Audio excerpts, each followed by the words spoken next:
అంటే బటన్ ఒత్తినాము ఈ button ఒత్తడంలో button ఒత్తడమే మా పని అని చెప్పినాడు. అది గ్రౌండ్ లేకపోయిందా లేదా అని తెలుసుకునేదానికి మాత్రమే గడప గడపకు మన ప్రభుత్వం అనేటువంటి ఒక ప్రోగ్రాం పెట్టినాము. ఆ ప్రోగ్రాం పెట్టినప్పుడు అటర్ ఫ్లాప్ అయింది.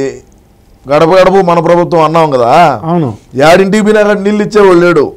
ఏ ఊర్లోకి పోయినా, ఏ గ్రామంలోకి పోయినా, ఏ వాళ్ళకి పోయినా, హరిజన వాడు తీసుకోండి, దళిత వాడలు తీసుకోండి, ఎక్కడికి పోయినా కూడా, ఒక ఎస్సీలు తీసుకోండి, ఎక్కడికి పోయినా కూడా నీళ్ళు ఇచ్చేటువంటి పరిస్థితుల్లో లేవు. సో అప్పుడే అర్థమైపోయింది మాకు సీను. అందుకనే నేను రంగంలోకి దిగాల్సి వచ్చింది. సిద్ధం అని చెప్తే సిద్ధం ఏమైంది? ఇప్పుడు సిద్ధం ఏమైంది? మరి బ్రహ్మాండంగా వచ్చింది కదా, 11 వచ్చింది కదా, స్క్రిప్ట్ 11 దేవుడి స్క్రిప్ట్ అంటే అదే కదా, దేవుడి స్క్రిప్ట్. అంటే అప్పుడు చంద్రబాబు నాయుడు 23 ఎమ్మెల్యేలు, ఒక 3 ఎంపీలు వచ్చినాయి. దేవుడు రాసిన స్క్రిప్ట్ అని చెప్పారు కదా. మరి జగన్మోహన్ రెడ్డి గారికి 11 వచ్చినాయి. ఏంటంటారు స్క్రిప్ట్? మీకు ఏమైనా ఐడియా ఉంటే చెప్పండి, అది నేను చెప్తా. ఇప్పుడు చంద్రబాబు నాయుడు ఇట్లా అంటాడు అంటే ఏంది ఇది? అంటే విక్టరీ అని కాదు, అదంటారా? ఏంది ఇది? 11 అనే కదా. ఇది ఉంటే 1, ఇది ఉంటే 11. మరి చంద్రబాబు నాయుడు ఇట్ అనేది ఎందుకంటే ఇందుకే నీకు 11 వస్తుంది, 11 వచ్చారా, నీకు 11 వచ్చారా ఆయన ఇప్పుడు చెప్తున్నాడు ఆయన. అది మేము తిక్కనా కొడకలో మాకు తెలియకపోయా, మేము అది ఆలోచన చేయకపోతే. అది కాదు శివరాజు, నేను అలా అనుకోరా. ఇంకేంది 151 ఉందా? అవును, 5 మాయమైపోయింది. 5 మాయమైపోయింది. మేము 178 గెలిచాలనుకున్నాం. పోయా స్వామి 11 అంటావు నువ్వు. మాకు నవరత్నాలు 9 వచ్చాయనుకున్నాం. మేము ఇచ్చే నవరత్నాలు నవ్వు అంటే 9 కదా, మరి 9 వచ్చాయనుకుంటే ఇంకా 2 ఎక్స్ట్రా వచ్చినాయని మేము సంతోషపడతా ఉంటే నీ బాధ ఏంది? మళ్ళా మధ్యలో ఇంకోటి ఏంటంటే ఇంకోటి స్క్రిప్ట్ ఉంది. ఏంది?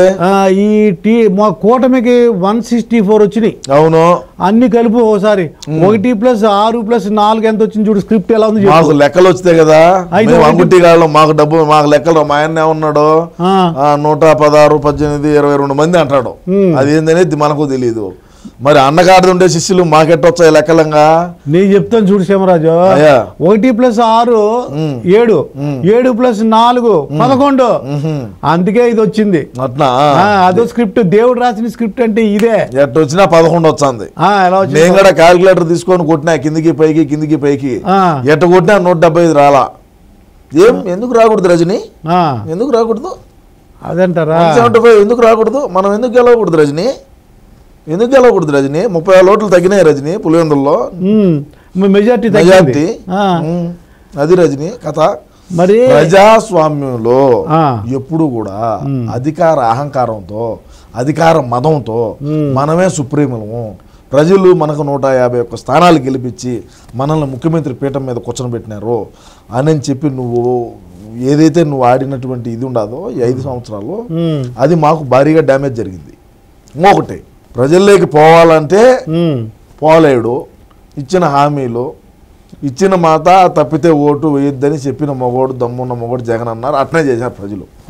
ఇచ్చిన మాట తప్పినాడు, వీడికి ఓటు వేయకూడదు. ఆ పాట రాయకుండా ఉన్నా గెలుచుందాం, 2 సీట్లన్నా ఎక్స్ట్రా వచ్చు.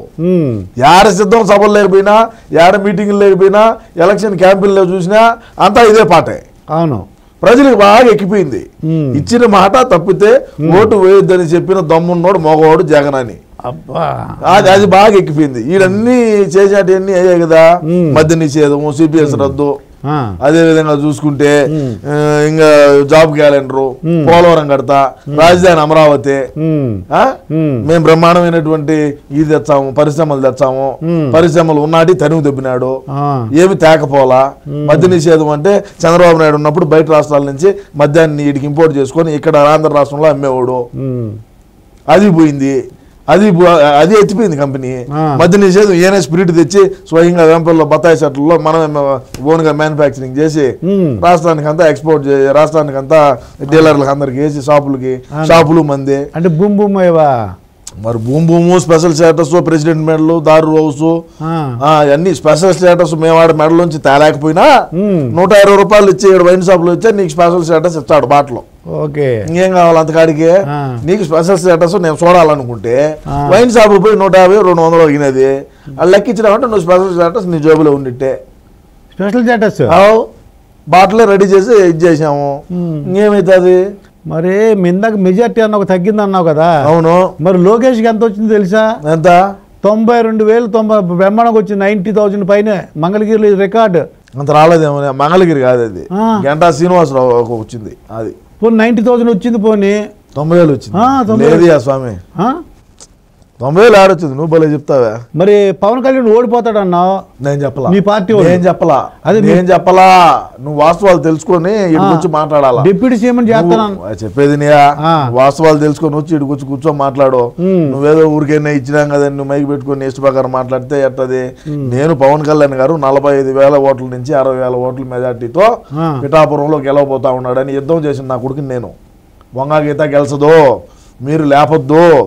ఇక్కడ తెలంగాణలో ఉంటారు కొంతమంది పెయిడ్ ఆర్టిస్టులు, లెక్కలు తీసుకొని బయట దేశాలు యాంకరింగ్లు చేసే వాళ్ళందరినీ పిలిపించి గబ్బులు వేపినారాడ.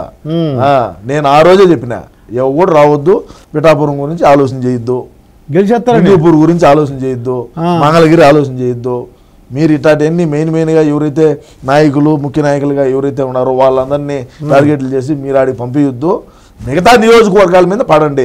మనకు లాస్ అయితే ఈ 3-4 నియోజకవర్గాలు, ఇప్పుడు కుప్పము, మంగళగిరి, పిఠాపురం మీద పెట్టిన శ్రద్ధ ఇంకా బయట పక్కన నియోజకవర్గాల మీద కన్నా పెట్టుంటే ఇంకో సీట్లు 1-2 పెరిగేటి. యాండే స్క్రాప్ అంతా తెచ్చి పిఠాపురంలో దించుతీవి.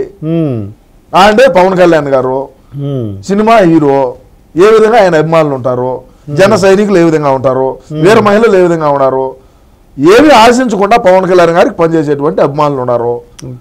మరి ఈ లంగా పనులన్నీ ఎందుకు? ఈ లంగా నా కొడుకులందరినీ తెచ్చి ఆడ దించి ఈ స్క్రాప్ని అంతా దించినాడు. ఏమి దించిన ఉపయోగం ఉండదు.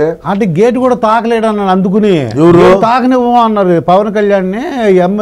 ఈ అసెంబ్లీ ఉంది కదా, గేట్ తాకడానికి ఇయ్యలేదని అన్నారు. అనింది, రోజే అనింది.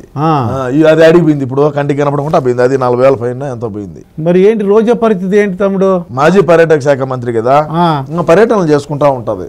పర్యటనలో జబర్దస్త్ ఏ ఉండదంటావా? ఇంకా ట్రాలీల మీద డాన్సులే, ట్రాక్టర్ ట్రాలీల మీద డాన్సులే. ఇంకా ఇది మన ఫంక్షన్ వెనకాల ఉంటది, అదే దాని మీద డాన్సులు వేసుకోవడమే. మరి కరమేం పట్టలేదులే. కొడుకే 1.5-2 కోట్లు పెట్టి కారు తీయించినప్పుడు, కారుకే 1.5 కోటి పైన ఖర్చు పెట్టినప్పుడు ఇంకా ఆమె దగ్గర లెక్క ఉండదు ఏమయ్యా. మరి ఏంటి కొడాలి నాని పరిస్థితి ఏంటంటావు? మరి ఏంటి మేము ఏం చేయాలా కొడాలి నాని పని?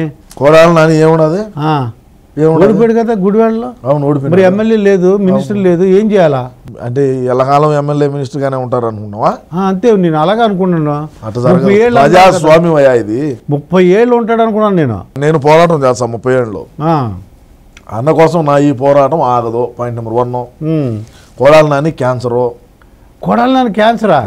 క్యాన్సర్ బసవ తారకంలో చూపించుకుంటాడు. ఎవరిది? బాలకృష్ణ గారిది. వాళ్ళ తల్లిగారి పేరు మీద బసవ తారకమ్మ క్యాన్సర్ రీసెర్చ్ ఏదో పెట్టినాడు కదా, ఆడికి పోయి చూపించుకుంటాడు. మేము ఎంత తిట్టినప్పటికీ మా బతికేమో మళ్ళా బాలయ్య కాలకాడికి, బాలయ్య పెట్టిన హాస్పిటల్కి పోయి ఆడ ట్రీట్మెంట్ చేసుకుంటా బతున్నాము. అది పరిస్థితి. మొన్నగడ కళ్ళు తిరిగి పడినాడు. సరే, నీకు అన్ని ఎందుకయ్యా, నువ్వేదో అడుగు. ఏం వాళ్ళ క్యాన్సర్ వంశీ పోని చెప్పు. వాళ్ళ వంశీ ఏం హైదరాబాద్కి వచ్చేసినాడు కదా. హైదరాబాద్ వచ్చేసాడా నుంచి? మరి బిజినెస్ అని చేసుకోవచ్చా, ఏమైనా వదిలేస్తారా ఏంటి? అసలు ఏంటి పరిస్థితి ఎలా ఉంటుంది అంటే? వ్యాపారాలు వాళ్ళకి రియల్ ఎస్టేట్లు వాళ్ళకు బ్రహ్మాండంగా, వాళ్ళకు మంచి మంచి పరిచయాలు ఉంటాయి. మనం అంటే ఇంటర్నేషనల్ గా ఉంటాం, మనకు లోకల్ గా తెలియదు కాబట్టి ఏదో వాళ్ళు పడేది వాళ్ళు పడతా ఉంటారు, మనకెందుకు.